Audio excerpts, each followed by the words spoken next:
Weekend eno ku Delta TV. Kurom kagalana mu program Mami Eyakolamu. Embera gye twakulira mu Sharita ne mama waffe tetwalina taata. Bambi. Kati nakula muli n'endowooza egamba nti singa nfuuka ekintu eky'amaanyi nja kuteeka taata wange mu kkomera kuba na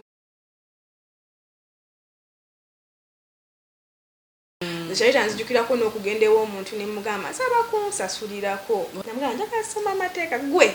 Engeri gy'olwala okwo kuba kwonoona ssente biveeko amagezi go tegasoma amateeka.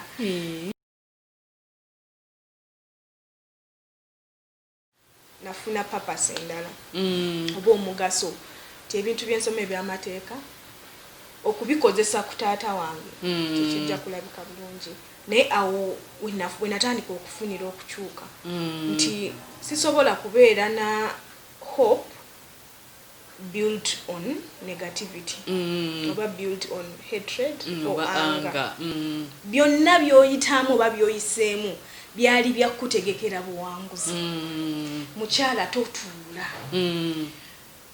kola Tasubwa kusawemu mpaka 2 Mami Eyakolamu ku Delta TV tukole.